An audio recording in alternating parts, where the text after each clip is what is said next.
नमस्कार दोस्तों, स्वागत है आप सभी का एजुकेशन 790 चैनल पर। मैं अमन यादव। दोस्तों, आज की इस वीडियो में हम लोग महेश बर्णवाल भारत के भूगोल में जो है अध्याय 9 को पढ़ेंगे। ठीक है, जिसमें आज हम लोग जो है जल संसाधन के बारे में पढ़ेंगे। ठीक है, तो जल संसाधन हमारे लिए किस प्रकार से महत्वपूर्ण है और इसके बचाव के लिए हम क्या क्या क्या कहते हैं प्रयास कर सकते हैं, उन सभी चीज़ों के बारे में आज हम पढ़ेंगे। दोस्तों, कृपया वीडियो के साथ बने रहिएगा और वीडियो को जो है अंत तक देखिएगा, क्योंकि आज की वीडियो काफ़ी स्पेशल होने वाली है। तो देखिए दोस्तों, शुरू करने से पहले बता दूं कि अपने चैनल एजुकेशन 790 पर बहुत सारी प्लेलिस्ट अपलोडेड है और जाकर उनको देखिए। अगर आपको अच्छा लगता हो तो हमारे चैनल पर जो है सब्सक्राइब करिएगा और हमारी वीडियोस को जो है लाइक कर दिया करिए। चलिए दोस्तों, स्टार्ट करते हैं आज की वीडियो को। तो देखिए, यहाँ पे बात हो रही है जल क्या कहते हैं एक संसाधन के रूप में। तो संसाधन जो कि काफ़ी उपयोगिता में होते हैं हमारे लिए, उनको हम संसाधन कहते हैं। तो देखिए, जल किस प्रकार से हमारे लिए संसाधन है और ये किस प्रकार से जो है ये एक प्रचुर मात्रा में हमारे पास पड़ा हुआ है। देखिए, जल जो है एक सक्रिय संसाधन है जो पृथ्वी पर जो है प्रचुर मात्रा में आपका उपलब्ध है। और वैश्विक संदर्भ में जो है भारत के पास तकरीबन 4% जल एवं 2.45% भूभाग है। ठीक है, लेकिन इस भूभाग के जो क्या कहते हैं रिस्पेक्ट में आपकी जनसंख्या जो है वो करीब 17.7% है। तो इसका मतलब आपके पास जो जनसंख्या है वो भूमि के जो लगभग है उससे काफ़ी ज़्यादा है। ठीक है, तो इसका क्या मतलब हुआ कि विश्व के औसत जल की तुलना में हमारे देश में प्रति व्यक्ति के हिस्से में केवल 1/4 जल ही जो है आ पाता है। इसके बाद देखिए कि भारत में जो है प्रति व्यक्ति जल की वार्षिक उपलब्धता के जो है लगातार कमी आ रही है। और वर्ष 1951 में जो है प्रति व्यक्ति वार्षिक जल की उपलब्धता जो है तकरीबन 5177 घन मीटर थी और जो 2011 में जो है घटकर तकरीबन 1545 घन मीटर प्रति व्यक्ति प्रति वर्ष जो है रह गई थी। तो आप देख सकते हैं कि 1951 से लेकर 2011 तक जो है प्रति व्यक्ति प्रति वर्ष घन मीटर में जो है काफ़ी हद तक कमी आई है। जहां तकरीबन 5000 थी, वहां पे घटकर सीधा 1500 पर चली आई है। इसका मतलब जो है पानी की उपयोगिता जो है धीरे धीरे हमारे भारत में जो है काफ़ी हद तक बढ़ गई, क्योंकि 1951 से लेकर 2011 में जो है जनसंख्या में काफ़ी हद तक वृद्धि हुई। और इसलिए जो है क्या कहते हैं घन मीटर प्रति व्यक्ति प्रति वर्ष जो है पानी की उपलब्धता है, इसमें भी जो है आपको गिरावट जो है आपको देखने को मिल रही थी। इसके बाद देखिए कि अब ये जो है पुराना डेटा है कि प्रति व्यक्ति प्रति वर्ष जल उपलब्धता के संदर्भ में जो है भारत 133वां स्थान है। तो ये आपका पुराना डेटा है। न्यू डेटा आपके सामने मैं जल्द लेकर आऊँगा। इसके बाद देखिए कि वर्ष 2000 में जो है भारत में जल की मांग तकरीबन 634 घन किलोमीटर थी, जिस पर से जो है घरेलू उपयोग के लिए, ठीक है, जो घर के कामों के लिए जो है तकरीबन 42 घन किलोमीटर थी।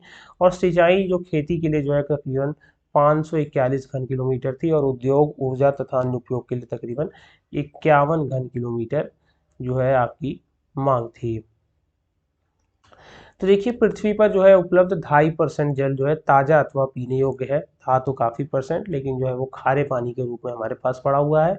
और इस ताज़े जल का लगभग 75 भाग जो है आपका ध्रुवीय क्षेत्रों में बर्फ के रूप में हिमाच्छादित पर्वतों पर जो है एवं हिमनदों के रूप में जो है पाया जाता है। और ताज़े जल का लगभग 22.5% भाग जो है आपके भौम जल के रूप में पाया जाता है, जिसको हम लोग अंडरग्राउंड वाटर कहते हैं। ठीक है, शेष जल आपका नदियों, झीलों और तालाबों में जो है आपका विद्यमान होता है और जो आपके कई कई जगहों पर जो है धीरे धीरे विलुप्त होते जा रहे हैं। ठीक है, इसके बाद देखिए जल चक्र, जिसको जो है वाटर साइकिल कहते हैं। और इसी जल चक्र के माध्यम से जो है आपके पृथ्वी पर जो है आपका जल जो है बरकरार रहता है। जल चक्र के माध्यम से पृथ्वी पर उपलब्ध स्वच्छ जल का लगातार नवीनीकरण एवं पुनर्भरण जो है आपका होता रहता है। पृथ्वी पर जो है उपलब्ध संपूर्ण जल का लगभग 96.5% भाग आपका लवणीय जल के रूप में तथा केवल 2.5% अलवणीय जल के रूप में पाया जाता है। यहाँ लवणीय मतलब जो खारा पानी होता है, जिसमें नमक की मात्रा काफ़ी अधिक होती है, तो वो जो है आपका 96% जो आपका पृथ्वी पर पाया जाता है। और तकरीबन 2.5% जो है आपका मीठा पानी है अलवणीय, जिसमें नमक की मात्रा जो है कम है। अब देखिए कि एक रिपोर्ट के अनुसार जो है वर्ष 2025 तक जो है भारत का एक बड़ा भाग जो है जल की अत्यधिक कमी से जो है आपका प्रभावित भी होगा।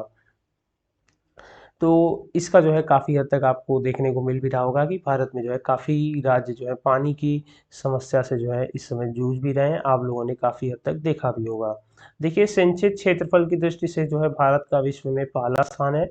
ठीक है, देश का 8वां हिस्सा बाढ़ग्रस्त है तथा छठा हिस्सा सूखाग्रस्त है, और इन सभी के लिए मानसून की प्रकृति जो है उत्तरदायी होती है। बिल्कुल सही बात लिखी है, क्योंकि कहीं कहीं जगहों पर जो है अत्यधिक वर्षा होने से जो है बाढ़ की स्थिति बन जाती है, और कहीं कहीं इतना कम बारिश होती है कि वहाँ पर जो है सूखा जो है आपका स्थिति बन जाती है। इस कारण से जो है मानसून की प्रवृत्ति में काफ़ी हद तक अ, आपको डिफरेंसेस देखने को मिलते होंगे, कहीं पर सूखा, कहीं पर अत्यधिक बारिश।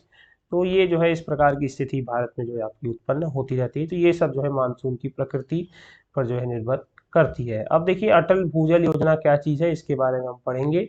देखिए केंद्र सरकार द्वारा जो है लगातार घटते भूजल के संकट का सामना करते हेतु जल संरक्षण की महत्वाकांक्षी योजना अटल भूजल योजना जो है इसकी शुरुआत की गई थी। और इस योजना का क्या उद्देश्य था, आपको उद्देश्य हर योजना की याद रहनी चाहिए कि भूजल का पुनर्भरण करना और कृषि क्षेत्र के लिए पर्याप्त जल भंडारण करना ही इसका लक्ष्य था। साथ ही सतह जल निकायों का पुनरुद्धार करना भी, जिसमें विशेष रूप से ग्रामीण क्षेत्रों के भूजल को बढ़ाया जा सके। खेती के लिए जो है काफ़ी हद तक भूजल के आजकल काफ़ी इस्तेमाल हुआ जा रहा है, क्योंकि वर्षा ऋतु में जो है काफ़ी हद तक परिवर्तन आ गया है, और सही समय पर वर्षा न होने से खेतों में जो है काफ़ी हद तक नुकसान पहुंचता है। इस कारण से जो है किसान जो है आजकल भूजल का जो है काफ़ी हद तक उपयोग कर रहे हैं। इससे जो है कि अंडरग्राउंड वाटर का जो लेवल है वो काफ़ी हद तक डाउन होता जा रहा है। इसलिए जो है इस प्रकार की योजनाएं जो है अटल भूजल योजना जो है चलाई जा रही है, जिससे कि सही समय पर जो है भूजल का उतना ही उपयोग किया जाए जितना की ज़रूरत है, नहीं तो अत्यधिक जो है आपका जल जो है बर्बाद हो जाएगा। इसके बाद देखिए कि जल संसाधन के संदर्भ में जो है कुछ संवैधानिक प्रावधान भी है, मतलब संविधान में भी इसके लिए कुछ अ, अनुच्छेद दिए गए हैं। देखिए इसी प्रकार से जो है आपका समवर्ती सूची में जो है जल के बारे में दिया गया है कि भारतीय संविधान के अनुच्छेद, ये याद रखिएगा कि अनुच्छेद 246 और 262 में जल के संबंध में केंद्र और राज्यों के दायित्वों का जो है निर्धारण भी किया गया है। वो इस प्रकार है, देखिए देखिए अनुच्छेद 246 में आपका क्या दिया गया है, देखिए सूची है जिसमें केंद्र सूची प्रविष्ट 56 में आपका अंतर्राज्यीय नदियों तथा घाटियों का उस सीमा तक संचालन और विकास करना जिस सीमा तक संसद द्वारा विधि के अंतर्गत केंद्र के नियंत्रण में घोषित किया हो। और सूची दो जो कि आपकी राज्य सूची में आएगा, इसके अंतर्गत राज्य सरकारों को अपने क्षेत्राधिकार में जल प्रदाय, सिंचाई और नहरें, निकास और बांध, जलाशय और जल विद्युत से संबंधित कार्य करने का पूर्ण अधिकार है। तो यहाँ पर जो है केंद्र को कौन से अधिकार दिए गए हैं, नदियों के और जल के विकास के लिए, और राज्य के कौन से अधिकार दिए गए हैं उनके बारे में जो यहाँ पर चर्चा की गई है। तो आप याद रखिएगा कि जो केंद्र और राज्य के दायित्वों का निर्धारण जो है आपका अनुच्छेद 246 और अनुच्छेद 262 में जो है किया गया है। तो 246 हमने पढ़ा, 262 को देख लेते हैं। देखिए भारतीय संविधान के जो अनुच्छेद 262 का संबंध अंतर्राज्यीय जल विवादों से जो है आपका जुड़ा हुआ है। जैसे आप जानते होंगे कावेरी जल विवाद जो है आपका दो राज्यों के बीच में अक्सर जो होता रहता है, उसके निर्धारण के लिए जो है आपका केंद्र सरकार ही आपका उसको निपटारा करेगी। इसके बाद देखिए कि भारत में जो है जल संसाधन के कुछ प्रमुख स्रोत हैं, उनके बारे में देख लेते हैं। देखिए पहला स्रोत आपका धरातली या पृष्ठीय जल हो गया, दूसरा भूमिगत या भौम जल, तीसरा वायुमंडलीय जल, और चौथा जो है आपका महासागरीय जल होगा। तो अब इनके बारे में जो है एक एक करके हम देखेंगे। चलिए अगला इसी को पढ़ते हैं। देखिए सबसे पहला आपका धरातली पृष्ठीय जल संसाधन के बारे में है। तो देखिए पृथ्वी की सतह पर पाया जाने वाला जल धरातलीय अथवा पृष्ठीय जल जो है कहलाता है, और इसके अंतर्गत जो है आपका नदियां, झीलें, तालाब, पोखर, आर्द्र भूमियां तथा आपके समुद्र जो है शामिल है। धरातल पर जो है पृष्ठीय जल का मूल स्रोत आपका वर्षण होता है, जिसे प्रेसिपिटेशन कहा जाता है, और वर्षण का लगभग 20% भाग आपका वाष्पित होकर वायुमंडल में विलीन हो जाता है। वाष्पित मतलब जो आपका पानी गर्मी के कारण उड़ जाता है, जिसको इवापोरेशन कहते हैं इंग्लिश में। उस प्रक्रिया में जो है आपका 20% पानी जो है आपका विलीन हो जाता है, तथा जो है आपका जल का कुछ अंश रिसाव मतलब पर्कुलेशन के साथ जो है आपका भूमि के अंदर चला जाता है, जिससे आपका भौम जल जो है आपका बना रहता है। इसके बाद देखिए कि भारत के कुल पृष्ठीय जल का जो है लगभग 2/3 भाग आपका देश की 3 बड़ी नदियों में सिंधु, गंगा और ब्रह्मपुत्र में जो है आपका प्रवाहित होता है, और इन तीनों नदियों ने वार्षिक जल प्रवाह की मात्रा जो है काफ़ी अधिक है, अतः इन नदियों के जल भंडारण की जो है क्षमता को जो है बढ़ाया जा सकता है। इसके बाद देखिए कि गंगा, ब्रह्मपुत्र और बराक नदियों के जलग्रहण क्षेत्र में जो है वर्षा अपेक्षाकृत अधिक होती है, और इन नदियों का अपवाह क्षेत्र देश के कुल क्षेत्र का लगभग 1/3 है, और जिनमें भारत के कुल धरातली संसाधनों का लगभग आपका 7% जल जो है पाया जाता है। इसके बाद देखिए कि गंगा द्रोणी में उपयोग योग्य जल भंडारण की क्षमता सबसे अधिक होती है, परंतु ब्रह्मपुत्र नदी जो है द्रोणी में वार्षिक प्रवाह सर्वाधिक होते हुए भी इसका उपयोग जल भंडारण की क्षमता सबसे कम है, क्योंकि भारत में जो इसकी मात्रा होती है ब्रह्मपुत्र नदी की वो काफ़ी कम है और इसका मैक्सिमम जो क्या कहते हैं पोर्शन है वो आउट ऑफ इंडिया ही रहता है। इस कारण से जो है इसकी भंडारण क्षमता आपकी कम है। देखिए उपयोग योग्य जल भंडारण की क्षमता के अनुपात की दृष्टि से तापी नदी जो है द्रोणी का पहला स्थान है और तापी नदी द्रोणी की भंडारण क्षमता आपकी 97% तक है। ठीक है, चलिए आगे देखिए, भारत में जल संसाधनों का जो है 2/3 भाग आपका गंगा ब्रह्मपुत्र मेघना नदियों की घाटियों से जो है प्राप्त होता है। इसलिए देखिए यहाँ पे जीबीएम करके लिखा है गंगा ब्रह्मपुत्र मेघना, जिसमें देश के कुल अपवाह क्षेत्र का लगभग 1/3 भाग आपका शामिल है। फिर देखिए केरल, उड़ीसा और पश्चिम बंगाल में आपका पश्च जिलों, ठीक है, जिन्हें लैगूनों तथा झीलों के रूप में बड़े धरातली जल संसाधन भी स्थित है। मतलब इनके पास जो है आपका कि इन नदियों के अलावा जो है आपके लैगून और झील के रूप में भी कई प्रकार के जो है इनके पास जल संसाधन स्थित है, जिनसे सामान्यतः खारा जल जो है पाया जाता है और इस जल का जो ये उपयोग मत्स्य पालन, चावल की कुछ निश्चित किस्मों तथा नारियल की आधी सिंचाई के लिए जो ये लोग पिया करते हैं। इसके बाद देखिए भौम जल, ठीक है, जल संसाधन, इसके बारे में पढ़ते हैं। तो देखिए वर्षा जल रिस कर भूमिगत होता रहता है और जल रिसाव की क्रिया को जो है पृष्ठीय या धरातली जल से भी होती है। ठीक है, तो पर्कुलेशन और जो पानी रस रस अगर भूमिगत में जाता है तो इन दोनों माध्यम से जो है आपका भौम जल जो है आपका बना रहता है और इन दोनों माध्यम से भूमि के नीचे विशाल मात्रा में जल इकट्ठा हो जाता है। इसे ही जो है आपका भौम जल कहते हैं। ठीक है, आगे देखिए, अब देखिए कि भूमिगत जल का वितरण जो है हर जगह समान नहीं होता है। ये भी याद रखिएगा कि यह जल की उपलब्धता वर्षा की मात्रा एवं वर्षा एवं भूमि की प्रकृति और भूमि के ढाल पर भी आपका निर्भर करता है। इसका मतलब कि जैसे आपका राजस्थान का एरिया है, वहाँ पर जो है भूमि जल आपका उतना अधिक नहीं पाया जाता जितना अधिक आपका उत्तर प्रदेश और बिहार राज्यों में जो आपका पाया जाता है। इसके बाद देखिए भारत में जो है धरातली जल या भूमिगत जल के असमान वितरण के लिए प्रमुख उत्तरदायी कारक आपकी वर्षा है। जब आपकी वर्षा ही जो है आपकी क्या कहते हैं अलग अलग जगहों पर जो है अलग अलग सेंटीमीटर की वर्षा होती है, तो इसी से जो है आपका काफ़ी हद तक असमान वितरण जो है आपका पाया जाता है।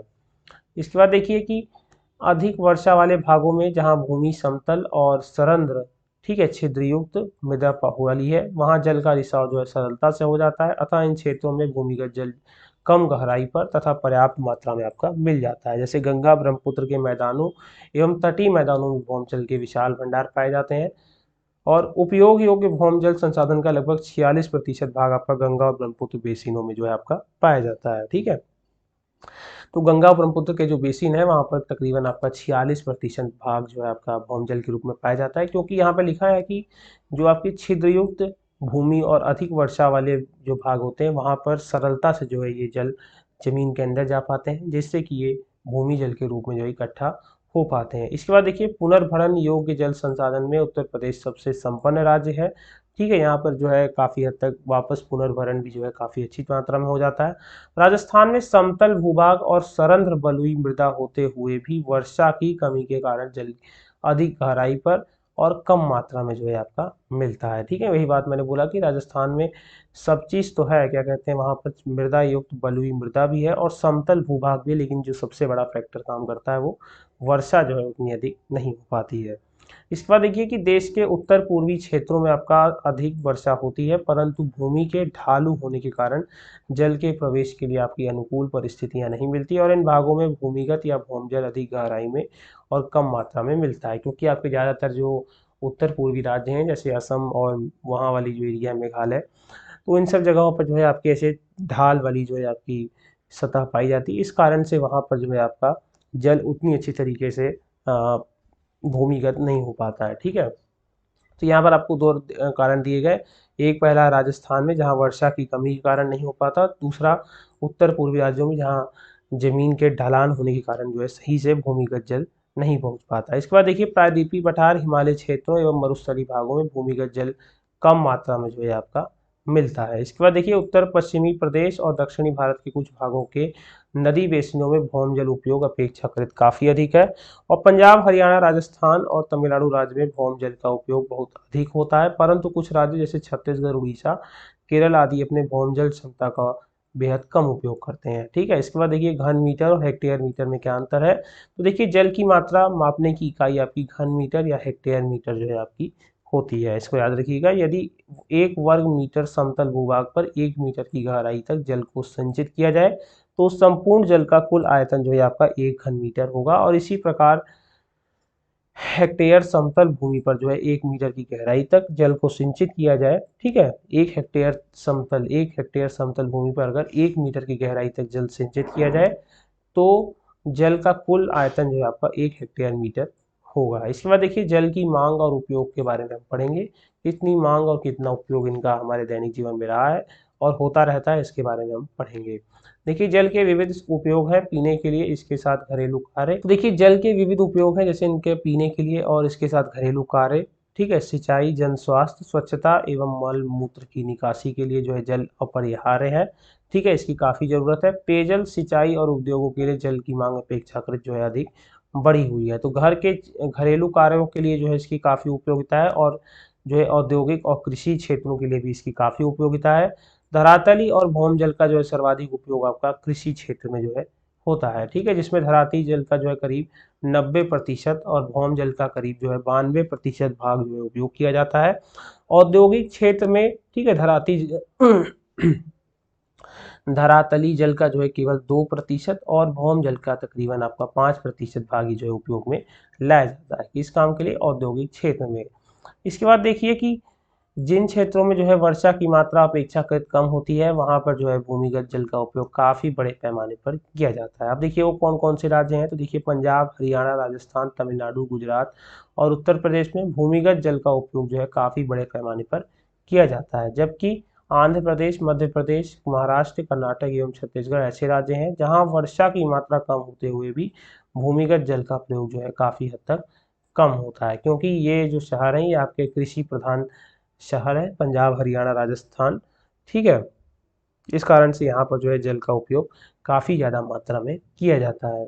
इसके बाद देखिए कि आपका जो जल विद्युत के निर्माण और परमाणु संयंत्रों के शीतलन और मत्स्य पालन और तथा वानिकी के लिए जो है जल की आवश्यकता आपकी पड़ती है। अब परमाणु संयंत्रों के शीतलन मतलब कि जहाँ पर आपकी न्यूक्लियर थर्मल पावर प्लांट होते हैं वहाँ पर जो है जल ठंडा करने के लिए जो है इस्तेमाल किया जाता है। ठीक है, तो यहाँ से आपको मिल गया कि यहाँ पे जल विद्युत के लिए, परमाणु संयंत्रों के शीतलन के लिए, मत्स्य पालन के लिए, मछली पालने के लिए भी और वानिकी के लिए जो है जल की आवश्यकता होती है। अब देखिए जल दुर्बलता और जल संरक्षण एवं प्रबंधन की क्यों आवश्यकता पड़ी, इसके बारे में भी हम पढ़ लेते हैं। देखिए वर्षा में वार्षिक और मौसमी परिवर्तन के कारण जो है जल संसाधनों की उपलब्धता में मौसमी समय और स्थान के अनुसार पर्याप्त जो है काफ़ी विभिन्नता है, परंतु अधिकांशतः जल की कमी, इसके अतिशोषण, अत्यधिक प्रयोग और समाज के विभिन्न वर्गों में जल के असमान वितरण के कारण भी होती है। तो ठीक है, क्योंकि जल का जो है काफ़ी हद तक असमान वितरण है विभिन्न वर्गों में, कुछ वर्ग इसका काफ़ी बड़ी मात्रा में इस्तेमाल कर रहा है, कुछ वर्ग इसके लिए पीने योग्य पानी भी सही से नहीं मिल पा रहा है। तो इसी को दूर करने के लिए जो है आपका जल संरक्षण और प्रबंधन की जो है आपकी जरूरत पड़ी है।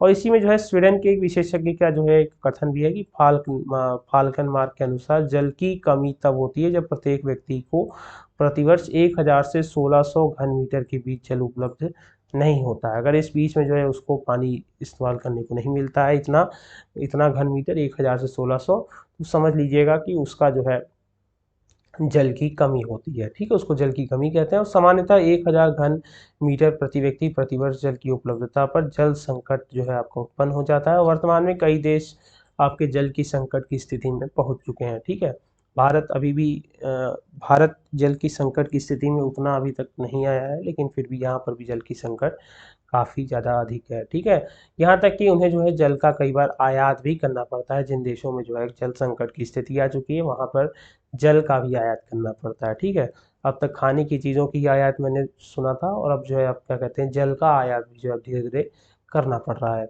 इसके बाद देखिए कि जल दुर्बलता, अत्यधिक और बढ़ती जनसंख्या एवं उसके परिणाम स्वरूप जल की बढ़ती मांग और उसके असमान वितरण जो है परिणाम हो सकती है। देखिए बढ़ती जनसंख्या आपका काफ़ी हद तक जो है जमीन पर और जो है अन्य संसाधनों पर काफ़ी हद तक बोझ है एक तरह से। ठीक है, बढ़ती जनसंख्या, तो इसलिए जो है आपका दोनों चीज़ जो है काफ़ी हद तक कंट्रोल में रहनी चाहिए। ठीक है, जल दुर्बलता अत्यधिक और बढ़ती जनसंख्या दोनों एक दूसरे के परिणाम होते हैं। ठीक है, जितना ज़्यादा जनसंख्या बढ़ती जाएगी, जल दुर्बलता में भी उतनी ज़्यादा क्या कहते हैं बढ़ती जाएगी। इसके बाद देखिए घरेलू क्षेत्र में जो है धराती जल का उपयोग भौम जल की तुलना में जो है अधिक होता है। ठीक है, तो घरेलू क्षेत्रों में आपका जो है धरातली जल का उपयोग भौम जल की तुलना में काफ़ी अधिक होता है। कई बार जो है आजकल तो घरों में जो है भौम जल का उपयोग भी आपका काफ़ी हद तक बढ़ चुका है। ठीक है, इसके बाद देखिए कि जल अधिक जनसंख्या के लिए घरेलू उपयोग में ही नहीं बल्कि अधिक अनाज उगाने के लिए भी जो है आवश्यक है। अतः अनाज का उत्पादन बढ़ाने के लिए जल संसाधनों का अतिशोषण करके ही सिंचित क्षेत्र आपका बढ़ाया जा सकता है। इसलिए जनसंख्या बढ़ने के साथ साथ आपको क्या कहते हैं अनाज का उत्पादन भी बढ़ाने पड़ते हैं, और अनाज के उत्पादन बढ़ाने के लिए जो है आपको संसाधनों खासकर जल संसाधनों का जो है काफ़ी हद तक शोषण करना पड़ेगा। और शुष्क क्षेत्रों में भी जो है खेती अब की जा सकती है। कब शुष्क क्षेत्रों में जो सूखे वाले एरिया थे वहाँ पर भी जो है पानी की अच्छी उपलब्धता के कारण जो है जल संसाधनों की अच्छी उपलब्धता के कारण वहाँ पर भी जो है अब खेती शुरू की गई है। इसके बाद देखिए कि 21वीं शताब्दी आपका शहरीकरण और औद्योगिकरण का युग रहा है, और वर्तमान समय में हर जगह बहुराष्ट्रीय कंपनी बड़े औद्योगिक घरानों के रूप में जो है फैली हुई है, और उद्योगों की बढ़ती हुई संख्या के कारण जो है अलवड़ी जल संसाधन पर जो है काफ़ी हद तक दबाव बढ़ रहा है। इसके बाद देखिए उद्योगों को अत्यधिक जल के साथ साथ उनको चलाने के लिए भी ऊर्जा की आवश्यकता होती है, और ऊर्जा की पूर्ति के लिए भी आपका जो है अधिकांश जल विद्युत जो है इस्तेमाल किया जाता है। ठीक है, जिसकी अधिकांश आपूर्ति आपकी जल विद्युत से होती है, और वर्तमान समय में भारत में कुल विद्युत का लगभग 22% आपका जल विद्युत से जो है आपका प्राप्त होता है। इसके अतिरिक्त जो है शहरों की बढ़ती जनसंख्या तथा शहरी जीवन शैली के कारण न केवल जल और ऊर्जा की आवश्यकता में काफ़ी वृद्धि हुई है, अपितु इनसे संबंधित समस्याएं भी जो है आपकी बढ़ रही हैं। इसलिए जो है आपको घर की बिजली और तमाम जो आपके संसाधन हैं जल के, उनको जो है आपको बचाना चाहिए। जितना उपयोग कर सकते हैं लिमिटेड उतना ही करिए। जल का उपयोग तो इंसान करेगा ही, वो तो कोई मतलब दूसरी बात है, लेकिन लिमिटेड वे में ही आपको करना चाहिए। ऐसा नहीं कि पानी बहा रहे हैं छोड़ दिए तो बह रहा है, ऐसा नहीं करना है। इसके बाद देखिए भारत के कुछ क्षेत्रों में लोगों की आवश्यकताओं के लिए जो है पर्याप्त जल संसाधन है, फिर भी इन क्षेत्रों में जल की दुर्बलता जल की खराब गुणवत्ता के कारण जो है हो सकती है। लेकिन इसके बाद देखिए पिछले कुछ वर्षों में यह चिंता का विषय है कि लोगों की आवश्यकता के लिए जो है पर्याप्त मात्रा में जल उपलब्ध होने के बावजूद यह घरेलू और औद्योगिक अपशिष्टों, रसायन, कीटनाशकों और कृषि में प्रयुक्त उर्वरकों द्वारा जो है काफ़ी हद तक प्रदूषित हो चुकी है, और मानव उपयोग के लिए जो है काफ़ी हद तक हानिकारक है। इसलिए हमेशा बात की जाती है कि स्वच्छ जल का जो है उपयोग काफ़ी हद तक लोगों के लिए नहीं मिल पा रहा है, और वर्तमान समय की मांग है कि हम अपने जल संसाधनों का संरक्षण और प्रबंधन करें और स्वयं को स्वास्थ्य संबंधी खतरों से बचाए रखें। खाद्यान्न सुरक्षा, अपनी आजीविका और उत्पादक क्रियाओं की निरंतरता को सुनिश्चित करें, और हमारे प्राकृतिक परितंत्रों को जो है नष्ट होने से हम बचाया जा सके। जल संसाधनों के अतिशोषण और उनका उचित प्रबंधन न होने से जो है इन संसाधनों का ह्रास हो सकता है, और पारिस्थितिकी संकट की जो है समस्या भी उत्पन्न हो सकती है, जिसका हमारे जीवन पर गंभीर प्रभाव जो है पड़ सकता है। तो दोस्तों आज की वीडियो जो है यहीं पर समाप्त करते हैं। काफ़ी बड़ी वीडियो बन चुकी है, और कल जो है हम लोग अगला टॉपिक जल संरक्षण और प्रबंधन के बारे में पढ़ेंगे, क्योंकि जितना जल हम उपयोग करते हैं अगर वो सिर्फ उपयोग करेंगे और उसके बचाव के लिए कोई प्रयास नहीं करेंगे तो एक दिन हमारा जो ये जल संसाधन है धीरे धीरे विलुप्त होने के कगार पर पहुंच जाएगा। इसलिए इनके जो है संसाधन एवं प्रबंधन के बारे में जो है हम लोग कल देखेंगे। तो दोस्तों अगर आपको ये वीडियो अच्छी लगी हो तो हमारी वीडियो को जो है लाइक कर दीजिए, चैनल को सब्सक्राइब कर दीजिए, और बने रहिए चैनल के साथ। तब तक के लिए जय हिंद, जय भारत।